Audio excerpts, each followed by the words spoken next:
भगवान श्री कृष्ण के साक्षात अवतार, द्वारका माई के फकीर श्री साईनाथ महाराज की जय हो। हे साईनाथ के बच्चों, हमने 24वां अध्याय तक साईं कथाएं को सुन लिया है। किस तरह भक्त का कल्याण करते हैं और ज्ञान का उजाला करते हैं। बड़ी ही अद्भुत चमत्कारिक कथाएं हमने जान ली हैं। हे साईनाथ के बच्चों, 24वें अध्याय में हमने ये जान लिया है कि कोई भी कार्य करना है तो हमें अपनी सद्गुरु माता का स्मरण अवश्य करना चाहिए। श्री हरि का स्मरण अवश्य करना चाहिए। श्री हरि और सद्गुरु में कोई भिन्नता नहीं है। बार बार हेमांड पद ने लिखा है कि जो श्री हरि और सद्गुरु में भिन्नता समझता है वह निरा अज्ञानी है। 25वें द्वार पर सभी श्रोता मावली और दर्शक मावली का मैं चरणों का नमन करता हूं और ओम साई राम कहता हूं। कृपया ध्यान पूर्वक कथाएं सुने। ये सभी कथाएं कल्याणकारी। हेमांड पद कहते हैं कि साईनाथ महाराज पूर्ण ब्रह्म के अवतार, अकारण ही सब पर दया करते हैं, समस्त प्राणियों के आश्रयदाता है, जिन्होंने इस भावसागर पर विजय प्राप्त कर ली, जिन्होंने अंतिम लक्ष्य को प्राप्त कर लिया है, आत्म साक्षात्कार कर लिया है, जो घट घट के व्याप्त प्रभु हैं, सारे जड़ चेतन प्राणी जिसके उदर में समाये हुए हैं, ऐसे साईनाथ प्रभु को हम बारंबार प्रणाम करते हैं और उनकी कथाओं को ध्यान पूर्वक सुनने की कृपा करेंगे। हेमांड पद कहते हैं कि मैं उनकी कथाओं को लिखने के लिए सर्वथा अयोग्य था, लेकिन उनकी कृपा से क्या संभव नहीं है। वो भूखे को भोजन देते हैं, प्यासे को पानी देते हैं, कोढ़ी को काया देते हैं, बांझन को पुत्र देते हैं, निर्धन को माया देते हैं, बेसहारों को सहारा देते हैं, बेघरों को घर देते हैं, व्याधिग्रस्तों की तमाम व्याधि हर लेते हैं, लूले से परमार्थ कराते उनके सारे कार्य करते हैं, पंगु को गिरवर चढ़ाते हैं, मंद बुद्धि अज्ञानी बालक से वेद पढ़ाते हैं, नित दिन त्रिवेणी और काशी में स्नान करते हैं, कोल्हापुर में भिक्षण हंटन करते हैं, नीलगिरी शिखर पर भ्रमण करते हैं, गिरनार पर्वत पर वास करते हैं, तुंगभद्रा का निर्मल जल लेकर माहुर देश में आराम फरमाते हैं। ऐसे सब कार्य उनके भक्तों के निमित्त है। हम उनके पुत्र हैं, उनको हम कोटि कोटि वंदन करते हैं और कोटि कोटि प्रणाम करते हैं। उनकी कृपा से ही सब कार्य विधिवत भक्तों के सुचारू रूप से चलते हैं। इसीलिए आग्रह है कि उनकी कथाओं को ध्यान पूर्वक सुने, जो कल्याणकारी है, जो कष्ट को हरने वाली है, दुखों को हरने वाली है, वेदनाओं को हरने वाली है, पीड़ाओं को हरने वाली है और इस भावसागर से पार लगाने वाली है। 25वें द्वार पर द्वारका माई के 52 द्वार है। हेमांड पद कहते हैं कि द्वारका माई में 52 अध्याय सम्मिलित हैं। साईं चरित्र द्वारका माई में ही लिखी गई है और द्वारका माई में ही नोट्स एकत्रित किए गए हैं। इन द्वार पर सभी श्रोता मावली और दर्शक मावली का हार्दिक अभिनंदन है, हार्दिक स्वागत है। हम 25वें अध्याय में प्रवेश कर रहे हैं, जिसमें बाबा के सबसे प्रिय प्राण प्रिय भक्त की कथा आती है। दामू अण्णा, जिसका पूर्ण नाम है दामोदर सावल राम रासने कसार, जिसे दामू अण्णा कसार भी कहते हैं, जो अहमदनगर में के रहने वाले। सन 1895 में उन्होंने जैसे ही साईनाथ महाराज को देखा उनके रोम रोम में, उनके हृदय में, उनकी संवेदनाओं में साईं भक्ति और प्रेम प्रवाहित होने लगा और आंखों से प्रसन्नता के आंसू बहने लगे। उन्होंने 1897 में जब रामनवमी के उद्देश्य से उर्स प्रारंभ किया गया था, तो गोपाल राव गुंड के कहने पर, जिन्होंने उर्स का शुरुआत किया था, उनके कहने पर एक जरीदार ध्वज दिया था, जो आज भी द्वारका माई में देखने को मिलता है, जिसमें दामू अन्ना लिखा रहता है, और एक नाना साहब निमोड़कर का भी ध्वज। ऐसे 2 ध्वज फहराए जाते थे और ध्वज समारोह मनाया जाता था, और वो गरीबों को भी प्रेम पूर्वक भोजन और वस्त्रों का दान करते थे। बहुत दानी व्यक्ति थे। उन्होंने अपने मित्र बंबई के दलाल के कहने पर, कथा ध्यानपूर्वक सुनना है कि बाबा अपने भक्तों को किस तरह बचाते हैं, किस तरह आर्थिक नुकसान से बचाते हैं, भारी संकट से भी बचाते हैं, शारीरिक रूप से भी बचाते हैं, मानसिक रूप से भी बचाते हैं, सब प्रकार से पूरी चिंताओं को हर लेते हैं।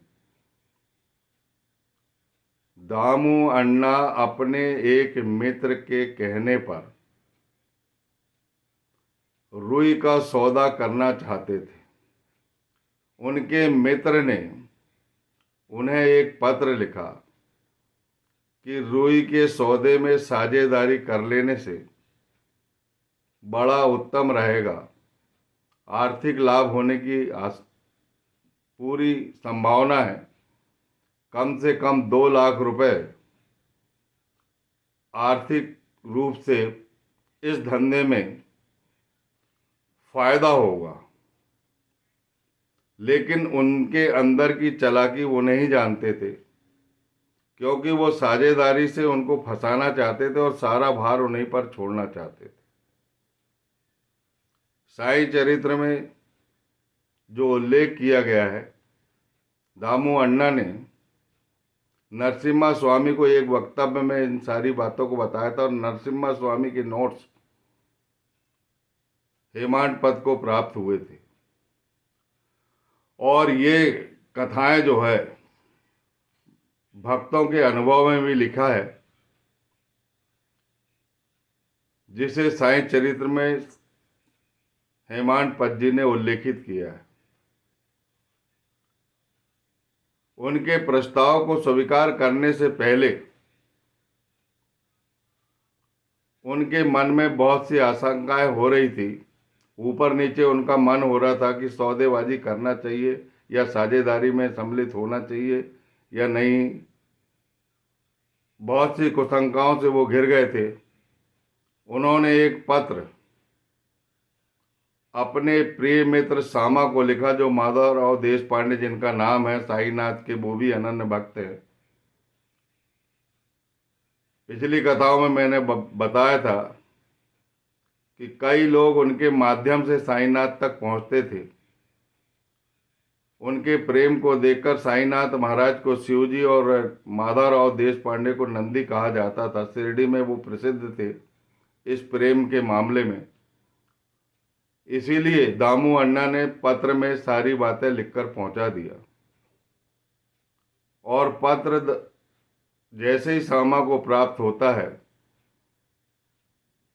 तो बाबा पूछते हैं किसका पत्र है। मुझे लगता है दामू अन्ना जो है वह आसमान को छूना चाहता है। जो कुछ ईश्वर ने दिया है उसमें उसे संतोष नहीं है। मुझे लगता है कि वह उस संतोष से वह आनंदित नहीं है, और बहुत धन कमाने की उसकी इच्छा है। फिर सामा से पूछते हैं कि सामा बताओ उसमें क्या लिखा है। तो बोले जो कुछ आप कह रहे हैं वही तो उसमें लिखा है। और जब पत्र की पूरी जानकारी आपको है तो मुझे पत्र पढ़ने के लिए क्यों विवश करते हैं? भक्तों को या तो आप पत्रों के माध्यम से बुला लेते हैं या तो प्रत्यक्ष अनुग्रह कर देते हैं। आपकी लीला अगाध है। साईनाथ महाराज कहते ऐसा नहीं है, मैं एक फकीर हूं और मैं तो ऐसे अनाप शनाप बकता रहता हूं, मुझ पर कौन विश्वास करता है। पढ़ो पढ़ो पत्र में क्या लिखा है। और जैसे ही पत्र को पढ़कर बाबा को सुनाते हैं और बाबा सुनते हैं तो वो बड़े चिंतित हो जाते हैं और कहने लगते हैं कि पत्र में लिख के वापिस कर दो कि अपने पास सब कुछ है, ज़्यादा पाने की आशा नहीं करना चाहिए, जो कुछ ईश्वर ने दिया है उसी में खुश रहना चाहिए। वो ऐसे ही लिख के पहुंचा देते हैं, लेकिन फिर भी एक लाइन आखिरी में ये लिख देते हैं कि आप व्यक्तिगत रूप से मिल जाते तो पत्र की बात तो दूर रही, व्यक्तिगत वार्तालाप करने से और कोई प्रभाव पड़ता। इसलिए आप स्वयं आकर मिल लें। दामू अण्णा यहाँ पर पत्र पढ़ता है और पत्र का उत्तर जानकर थोड़ा सा दुखी होता है, क्योंकि उनको लगता था कि 2 लाख रुपए का फायदा होने वाला है और मैं इस फायदे से वंचित रह रहा हूं। तो फिर स्वयं शिरडी जाते हैं, साईनाथ महाराज के चरणों को प्रणिपात करते हैं और उनसे कहते हैं, मन ही मन में कहते हैं कि यदि इसमें कुछ लाभ हो जाता तो मैं कुछ धन या उसका दशांश जो भी है मैं यहाँ पर दान करता। बाबा उनके अंतर मन को समझ जाते हैं, क्योंकि साईनाथ भक्तों के मन की बात को अच्छी तरह जानते हैं, किसके मन में क्या है। वो कहते हैं,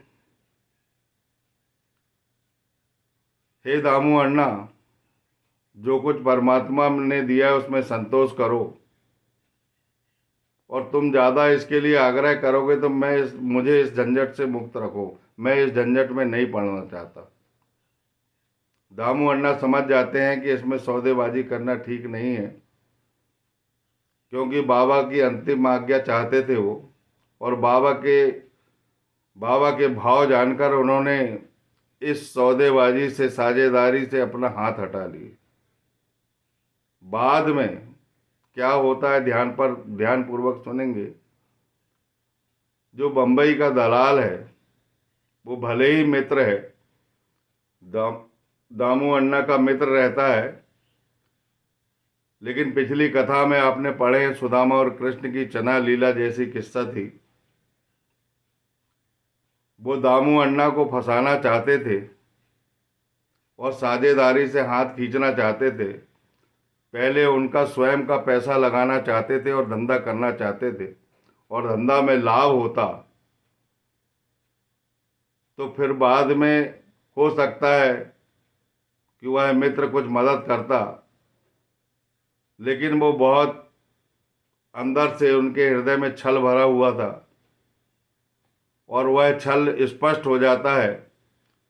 दामू अण्णा के मना करने के बाद वो दूसरे से साझेदारी करता है, उसका सारा पैसा लगवाता है और उसे धंधे में जब घाटा होने लगता है तो अपनी साझेदारी से हाथ खींच लेता है और उसे भारी नुकसान होता है। इस भारी नुकसान से दामू अण्णा को साईनाथ महाराज ने बचा लिया। हे साईनाथ के पुत्रों, जो भी काम करना है तो वो पहले अपनी गुरु माता का स्मरण करो और फिर मन में जो भाव आते हैं उनकी तरफ से प्रेम पूर्वक उनकी भक्ति करो, अंतःकरण से उपासना करो और अपने काम का उद्देश्य रखो। और उद्देश्य पूर्ति के लिए जो भी भाव आपके मन में आते हैं उस भाव में आपको फायदा ही होगा, नुकसान नहीं होगा। साईनाथ महाराज ने दामू अण्णा को पूरी तरह बचा लिया नुकसान से। दामू अण्णा की आंखें भर आई और वो समझ गए कि द्वारका माई जो है अपने बच्चों का पालन करती है, स्वास्थ्य की देखरेख करती है और आर्थिक स्थिति को भी सुदृढ़ बनाने की कोशिश करती है। और किसी के भी धोखेबाजी में और किसी भी काम को करने के पहले सोच समझकर उसे उसे सद्बुद्धि प्रदान करती है। इसीलिए हे साईनाथ के बच्चों, आपसे विनम्र प्रार्थना है, इन कथाओं को अपने हृदय में उतारिए, चिंतन और मनन कीजिए। ये कथाएं कल्याणकारी कथाएं हैं। इस कथाएं से आपके घर में पॉजिटिव ऊर्जा आएगी और सभी कार्य विधिवत संपन्न होंगे। साईं माता सबका ख्याल रखती है और सबका ध्यान रखती है। बस प्रेम और भक्ति की आवश्यकता है और विश्वास की आवश्यकता है। बोलिए सच्चिदानंद सद्गुरु साईनाथ महाराज की जय। अगली कथा में हम अनाज की सौदेबाजी और उनकी जो आम्र लीला है वो अगले वीडियो में बड़े ही बहुत मार्मिक कथन है, मार्मिक कथा है, उसको हृदय में उतारिए, आपका कल्याण होगा। और कथा है ध्यान पूर्वक सुनिए।